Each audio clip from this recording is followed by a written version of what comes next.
കർണാടകത്തിൽ എല്ലാവർക്കും ഫ്രീ ആണെന്ന് പറഞ്ഞിട്ട് രാഹുൽ ഗാന്ധി പോയി എല്ലാവർക്കും ഫ്രീ ആക്കി കൊടുത്തു സ്ത്രീകൾക്കെല്ലാം. ഇപ്പോൾ കർണാടക ട്രാൻസ്പോർട്ട് കോർപ്പറേഷൻ കടുത്ത നഷ്ടത്തിലും പ്രതിസന്ധിയിലാണെന്ന് കഴിഞ്ഞ ദിവസം ഏഷ്യാനെറ്റ് റിപ്പോർട്ട് ചെയ്യുകയും ചെയ്തു. ഞാനത് കണ്ടതാണ്. അപ്പോൾ അതുപോലെ ഇത് അത്ര പോലും സമയം ഉണ്ടാവില്ല, ഇത് ഒരു മാസം പോലും പോവില്ല. കാരണം ഇത് പറയുമ്പോൾ എന്താ പറയുക, നമ്മൾ ഈ ഇലക്ഷൻ വരുന്നതെന്ന് പറഞ്ഞിട്ട് പൊതു ഖജനാവിലെ പണം എടുത്ത് ദൂർത്തടിക്കുക, ഇത് അടിച്ച് വോട്ട് വാങ്ങിക്കാൻ ശ്രമിക്കുന്നത് ഈ ഇവർ നേരത്തെ ഇല്ല, ലാഭത്തിലൊന്നും ആയിട്ടില്ല. KSRTC ദൈനംദിനമുള്ള വരുമാന നഷ്ടം കുറയ്ക്കുകയും പിന്നെ KSRTC ദൈനംദിനം ചെലവിനേക്കാൾ കൂടുതൽ വരവ് നേടാനും തുടങ്ങിയിട്ടുണ്ട്. ഇത് KSRTCക്ക് 10,2700 അതിൽ കൂടുതൽ കടങ്ങളും പല ബാധ്യതകളും പല സ്ഥലത്തും ഉണ്ട്. ജീവനക്കാരുടെ പെൻഷൻ പറ്റിയവരെ പൈസ കൊടുക്കാനുണ്ട്. ഇങ്ങനെ ഒരുപാട് ലൈബിലിറ്റി ഉണ്ട്. പിന്നെ MICT ലൈബിലിറ്റി ഉണ്ട്. ഇതെല്ലാം ഇങ്ങനെ തീർത്ത് നമ്മളിതിനെ കരകയറ്റി 1-ാം തീയതി ശമ്പളം കൊടുത്തും പിന്നെ ഒരു നഷ്ടമില്ലാതെ എല്ലാ യൂണിറ്റുകളും നടത്തിയും ഒക്കെ വളരെ കഷ്ടപ്പെട്ടിട്ട് KSRTC ജീവനക്കാർ ഇത് മുന്നോട്ട് കൊണ്ടുവരികയാണ്. വഴിയെ പോകുന്നവർക്ക് എന്തെങ്കിലും പറഞ്ഞ് അത് കൊടുക്കാം ഇത് കൊടുക്കാമെന്ന് പറയാമെന്നുണ്ടെങ്കിൽ ഇത് ഒരു 2 മാസം ഈ പറയുന്ന ആനുകൂല്യം നടത്തിക്കൊണ്ടുപോകാൻ കഴിഞ്ഞാൽ KSRTC പിന്നെ ശമ്പളം ഉണ്ടാവില്ല, KSRTC ഉണ്ടാവില്ല.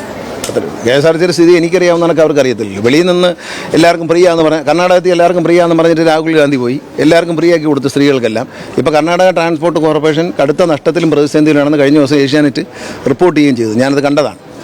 അപ്പോൾ അതുപോലെ ഇത് അത്ര പോലും സമയം ഉണ്ടാവില്ല, ഇത് ഒരു മാസം പോലും പോവില്ല. കാരണം ഇത് പറയുമ്പോൾ എന്താ പറയുക, നമ്മൾ ഈ ഇലക്ഷൻ വരുന്നതെന്ന് പറഞ്ഞിട്ട് പൊതു ഖജനാവിലെ പണം എടുത്ത് ദൂർത്തടിക്കുക, ഇത് അടിച്ച് വോട്ട് വാങ്ങിക്കാൻ ശ്രമിക്കുന്നത് ഈ ഇവർ നേരത്തെ പറഞ്ഞല്ലോ, ഈ 2,000 രൂപ 1,600 രൂപ 2,000 രൂപ ആക്കി കൊടുത്തവൻ പറഞ്ഞ് പിണറായി സർക്കാർ കൈക്കൂലി കൊടുത്തെന്നാണ് പറഞ്ഞത് ജനങ്ങൾക്ക്.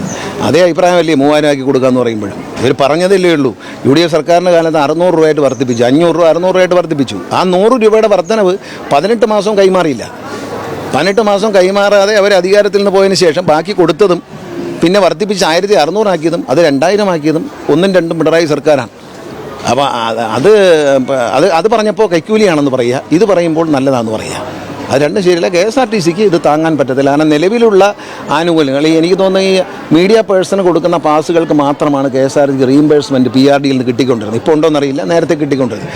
ബാക്കി എല്ലാ സൗജന്യങ്ങളും കുട്ടികളുടെ സൗജന്യം അടക്കം ഒന്നും കൊടുത്തിട്ടില്ല. പക്ഷേ ഇപ്പോൾ കഴിഞ്ഞ 5 വർഷമായി 2-ാം പിണറായി സർക്കാർ വന്നതിന് ശേഷം അതിന് 10,000 കോടി രൂപ KSRTC കൊടുത്തിട്ടുണ്ട്. അതൊരു മാസം 50 കോടി രൂപ ശമ്പളം കൊടുക്കാനും ഏതാണ്ട് 74 കോടി രൂപ പെൻഷൻ കൊടുക്കാനുമായിട്ട് കൊടുത്തുകൊണ്ടിരിക്കുകയാണ് ഈ സർക്കാർ. അങ്ങനെ കൊണ്ടുപോയിട്ടാണ് ഇത് നമ്മളിങ്ങനെ കൊണ്ടുപോകുന്നത്. അത് സർക്കാർ കൊടുക്കുന്ന ആനുകൂല്യം ഇതിൽ കൂടുതൽ എങ്ങനെ കൊടുക്കാൻ പറ്റുന്നത്? അത് കൊടുക്കുന്നുണ്ടല്ലോ, കൺസെഷൻ കൊടുക്കുന്നുണ്ടല്ലോ. അതൊക്കെ ഇല്ല, അത് കിട്ടേണ്ട കാര്യമില്ല. കാരണം തന്നെ അത് നമ്മൾ കണക്കാക്കുന്നത് വെച്ചാൽ ഒരു ബസ്സിനകത്ത് 2-3 യാത്രക്കാർക്കുള്ളൂ വരില്ല. പിന്നെ ഒരു 2-5-10 സീറ്റുകൾ ഒഴിഞ്ഞു കിടക്കാറുണ്ട്. അത് കൊടുത്തതെന്ന് പറഞ്ഞാൽ അത് കീമോതെറാപ്പിക്ക് പോകുന്നവർക്കും റേഡിയേഷന് പോകുന്നവർക്കും അവർ താമസിക്കുന്ന സ്ഥലത്ത് നിന്നും അവർ പോകുന്ന ആശുപത്രിയിലേക്കാണ് സൂപ്പർ ഫാസ്റ്റ് മുതൽ ഇങ്ങോട്ട് കൺസെഷൻ കൊടുത്തേക്കുന്നത്. അതുകൊണ്ട് നമുക്കൊന്നും സംഭവിക്കാനില്ല. അതൊരു ചെറിയ സംഖ്യയുള്ളൂ. കാരണം ഒരു ബസ്സിൽ ഒരു 10 ബസ് പോകുമ്പോൾ ചിലപ്പോൾ ഒരാളെ കാണുള്ളൂ. കാരണം നമ്മൾ 2,000-ഓളം 3,000-ഓളം അപേക്ഷ കിട്ടി, അതിൽ 2,600 നമുക്ക് കൊടുക്കാൻ കഴിഞ്ഞിട്ടുണ്ട്. അതിങ്ങനെ അവർക്ക് വീട്ടിലെത്തിച്ചു കൊടുക്കുകയാണ്. അത് ആ രോഗം മാറുമ്പോൾ രോഗം ഭേദപ്പെടട്ടെ എന്നാണ്. ഞങ്ങളതിനകത്ത് ക്യാൻസർ കാർഡൊന്നും എഴുതിയിട്ടില്ല, ഹാപ്പി ലോങ് ലൈഫ് എന്നാണ് കാർഡിൻ്റെ പേര്. ആ അസുഖം മാറിയെന്ന് ഡോക്ടർ സർട്ടിഫൈ ചെയ്യുമ്പോൾ ഇത് തീർന്നു, അടുത്ത ആളിനാവും. ഇത് അവരെ അസുഖം മാറട്ടെ എന്നുള്ള ആശംസയോടുകൂടിയാണ്. അതായത് ജീവിതകാലം മുഴുവൻ ഇവർ അസുഖമായിട്ട് നടക്കും, ഇവർ മരിക്കുന്നവർ അങ്ങനെയല്ല, അവർ മരിക്കാതിരിക്കട്ടെ. ഞാൻ പല സ്ഥലത്തും ചെല്ലുമ്പോൾ പറയാറുണ്ട്, സാറേ ക്യാൻസർ, നാളെ കീമോ ഉണ്ട്, അല്ലെങ്കിൽ നാളെ റേഡിയേഷൻ ഉണ്ട്, വണ്ടിക്കൂലിക്ക് കാശില്ല എന്ന് പലരും പറയാറുണ്ട്. ആ ഒരു അവസ്ഥ മാറട്ടെ എന്ന് വിചാരിച്ചാണ് ഞങ്ങൾ കൊടുത്തത്. അത് വാരിക്കൂലി കൊടുത്ത സൗജന്യം അല്ലത്.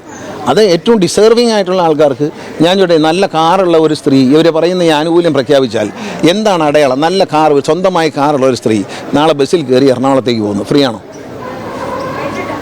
അതെന്ത് പാവപ്പെട്ടവരോടുള്ള സമീപനമാണത്? അതിന് ആവശ്യം എന്താണ്? നിങ്ങൾ തന്നെ പറയും, ജനങ്ങൾ പറയട്ടെ. നല്ല കാറുണ്ട്, എൻ്റെ വീട്ടിൽ ബെൻസ് കാർ കിടപ്പുണ്ട്, എൻ്റെ വീട്ടിലെ സ്ത്രീകളെല്ലാം ഇതിൽ കയറി ഫ്രീ ആയിട്ട് പോകും എന്ന് പറഞ്ഞാൽ എന്താ? പല റേറ്റില്ലേ? ഇപ്പോൾ ബാംഗ്ലൂരേക്ക് പോകണം, 2,000 രൂപയോളം ടിക്കറ്റ് ഫെയർ വരും വണ്ടിക്ക്, AC വണ്ടിക്കൊക്കെ. അത് ഫ്രീ ആക്കി കൊടുത്താൽ ആര് കൊടുക്കുന്ന പറഞ്ഞത്? കർണാടകത്തിൽ നശിപ്പിച്ചു. അത് ഇവിടെ ഇനി ഇത് രക്ഷപ്പെട്ട് വന്നുകൊണ്ടിരിക്കുകയാണ്. ഒരു 4-5 മാസമായിട്ട് ഇത് ഒരുവിധം പച്ച പിടിച്ച് വരുന്നു. നമുക്കെല്ലാവർക്കും, മാധ്യമങ്ങൾക്കും ജനങ്ങൾക്കും KSRTC ജീവനക്കാർക്കും സംതൃപ്തിയും സന്തോഷവും നൽകുന്നൊരു വാർത്തയാണ് KSRTCയുടെ ഉയർച്ച. അത് കഠിനാധ്വാനമാണ്. ആ ജീവനക്കാരുടെയും ഉദ്യോഗസ്ഥരുടെയും ഒക്കെ വളരെ നമ്മൾ കൊടുക്കുന്ന എന്ത് നിർദ്ദേശവും അവർ ശക്തമായി നടപ്പിലാക്കുന്ന അവരെ കഠിനാധ്വാനമാണ്, അവരെ നല്ല പെരുമാറ്റമാണ്. കഷ്ടപ്പെട്ട് അവരത് രക്ഷപ്പെടുത്തിക്കൊണ്ടുവരുമ്പം ഈ നമ്മളെ നാട്ടിലെ ഒരു പഴഞ്ചൊല്ലുണ്ട്, ഞാൻ പണ്ടും പറയാറുണ്ട്, ഈ വഴി കിടക്കുന്ന തേങ്ങ എടുത്തിട്ട് ഗണപതിക്ക് അടിച്ചേച്ച് എന്നെ രക്ഷിച്ചോണ്ടെന്ന് പറയരുത്. ഇത് നാട്ടുകാരെ കരം കൊടുക്കുന്ന കാശാണ്. അതെടുത്ത് അടിക്കരുത്. കാരണം നമ്മൾ കാശ് കൊടുത്തൊരു തേങ്ങ വാങ്ങിച്ച് മഹാഗണപതിക്ക് അടിച്ചാൽ മോക്ഷം കിട്ടും. അല്ലാതെ ദൈവത്തിനുള്ള വഴിപാട് പോലും കണ്ടവൻ്റെ പോക്കറ്റ് അടിച്ച് വെച്ച് ഇടാം എന്ന് തീരുമാനിക്കുന്നത് ഒരു മര്യാദയില്ലാത്ത കാര്യമാണ്. ആനുകൂല്യങ്ങൾ പ്രഖ്യാപിക്കുമ്പോൾ നടപ്പാക്കാൻ പറ്റുന്നതും അന്തസ്സുള്ളതുമായ ആനുകൂല്യങ്ങൾ പ്രഖ്യാപിക്കണം. ഞാൻ ചോദിച്ചല്ലോ, ഒരു പാവപ്പെട്ട സ്ത്രീക്ക് ഒരു പക്ഷേ ഒരു സൗജന്യ ആവശ്യം ഉണ്ടായിരിക്കും. പക്ഷെ നല്ല സമ്പന്നയായ ഒരു സ്ത്രീക്ക്, സർക്കാർ ഉദ്യോഗമുള്ള ഒരു സ്ത്രീക്ക് സൗജന്യ യാത്രയുടെ ആവശ്യമുണ്ടോ? സർക്കാരിൽ ജോലിയുള്ള ഒരു നല്ല വരുമാനമുള്ള ഒരാൾക്ക് 40,000 രൂപയ്ക്ക് മേൽ മാസ ശമ്പളം വാങ്ങുന്ന ഒരാളിന് നിങ്ങൾ സൗജന്യ യാത്ര ബസ്സിൽ നൽകേണ്ടതുണ്ടോ? അല്ലെങ്കിൽ വ്യക്തമായിട്ട് പറഞ്ഞാൽ BPL കാർഡുള്ളവർക്കെന്ന് പറഞ്ഞു, അതൊന്നും പറഞ്ഞിട്ടില്ല. എല്ലാ സ്ത്രീകൾക്കും ഫ്രീ ആണെന്നാണ് പറയുന്നത്. ഇത് ആരെ പറ്റിക്കാനാണ്? പെൻഷൻ 3000 രൂപ.